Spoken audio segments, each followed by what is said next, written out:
umpisahan na muna natin si Shuro Kansaki. Ayan, magtatampo, magtatanong na naman yan. Live ba ito? Game mo mga kababayan, umpisahan natin doon kay Greco Belhica mga bossing. Nako, ayaw palang mababara nito kapag ka ini-interview. Napikon mga bossing si Greco Belhica. Alam niyo po mga kababayan, dati gusto ko din itong tao na to eh. Pero nung dumiin na, sumagad na sa mga Duterte, nako, nawalan na ako ng gana. Tapos yung pala, mababalitaan mo, kailasan kay Janjan. Puro lang pala. Sabi, napakulong. Ang dami namin napakulong. May napakulong, ganito, ganyan. Meron pinahuli. Yun naman pala, wala naman ho pala mga bossing. Wala nga mapangalanan eh. Oh, ngayon nagpipilit, ipinampipilit ni Greco Belhica. Oo, totoo yan, nambablak. Trages na yan. Kasi kaya ako napatunayan na nambablak. Binlak ako niyan eh. Ayaw magpapaano, miski doon sa comment section niya, ayaw niyang magpapasagot. Eto po, miski sa interview, wala. Pikon din ho. Okay? Right, but those are mere allegations which former Senator Trillanes has denied. Now, about your question... Defending kasi Trillanes. No, ang gusto kasi nila maririnig ng taong bayan kung ano lang yung sinasabi nila. Ayaw isosoplak sa kanila nung mga tao yung katotohanan. Idinanay na to ni Trillanes wala daw tong katotohanan Sumagot na si Trillanes dito. Ayaw nila ng ganon. No, ang gusto nila, kung ano lang po yung sasabihin nila, yun lang ang gusto nilang maririnig ng mamamayang Pilipino. DDS nga po kasi, mga bossing. Di ba? DDS. Tingnan nyo sila, Sara, yung vice-presidente natin. Kung maalala nyo po, pumunta yan sa Batangas. Doon sa distrito ng mga Luistro. Di ba? Wilfreda, Bonacqua, pumunta ang vice-presidente doon mismo sa distrito ni Congresswoman Beatrix Luistro. At ang sinabi, may utang po sa amin ang mga Luistro. Kung matatandaan nyo po yun. Kasi daw ang asawa ni Sara Duterte na si Mans Carpio ang tumayong abogado nung asawa ni Congresswoman Beatrix Luistro. Sabi, 8 to 9 million. Isa lang po ang sinagot sa kanila. Pakilabas yung resibo para mabayaran na namin kayo doon sa sinasabi ninyong 8 to 9 million. Wala na ho. Hindi na sumagot. Tameme na ho. Ganyan ang estilo ho mga kababayan ng mga DDS.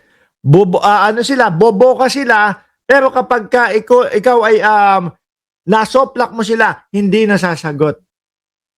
Eto naman, dahil nga siyempre kapag nasoplak siya in live television ho, mga bossing, nakakahiya at mapapahiya ang buong DDS Nation. Kaya umapalag-palag, no? Napipikon mga bossing. Tuloy mo, Greco.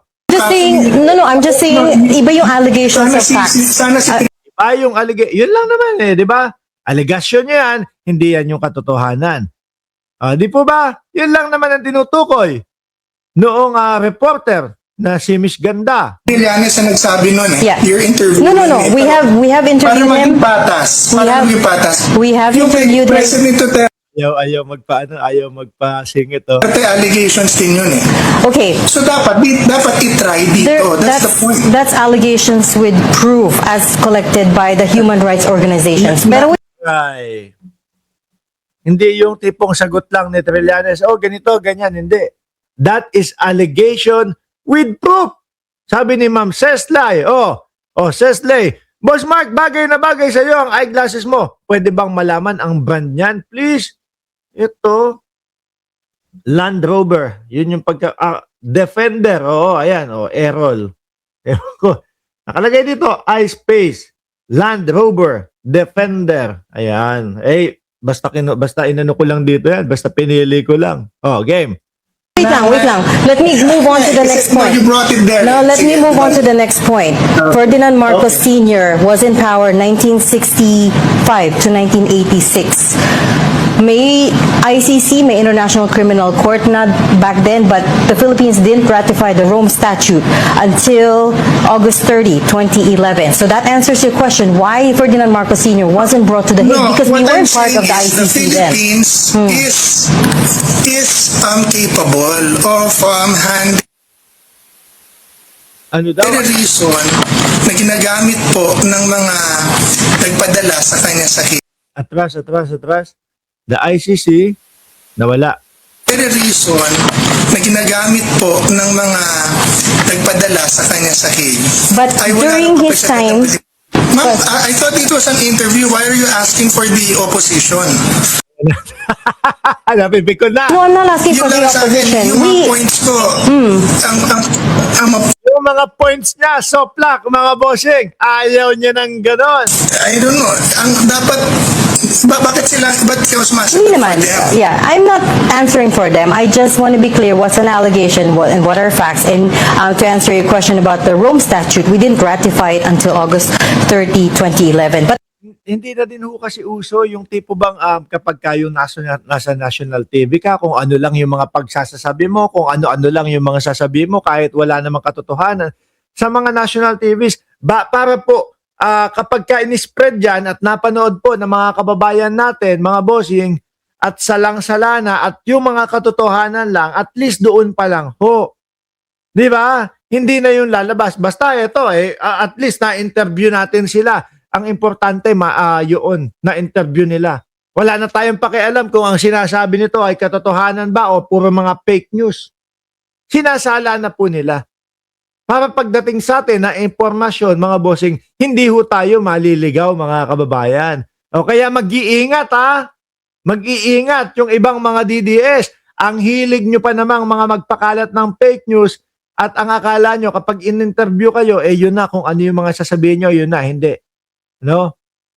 Yung mga reporter, mamamahayag, equip yan nung mga ebidensya, mga facts. Hindi pwedeng mag-interview lang basta-basta at hayaan ka na lang magsalita dyan. Okay, mga DDS, mag-iingat, hindi pwedeng magpakalat ng kabobohan. Sabi ni Ma'am ng Gigi, nasa national TV pa siya, hindi dissenting, makipag-usap. Epikon niya ho kasi.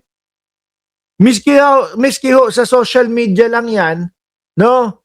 Kapag ka naboboldjack mo o na haharang mo yung kanyang mga sinasabi, wala yan, nambablock ho yan. Ibablock ka niyan para hindi ka na makapag-comment at hindi mo na mahikayat yung kanyang mga followers.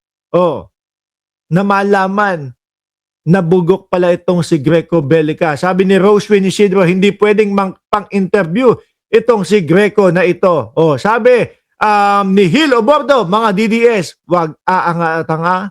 Si Ma'am Maritel T, nandiyan na din po, mga bossing. Ngayon, eto, yung isa sa mga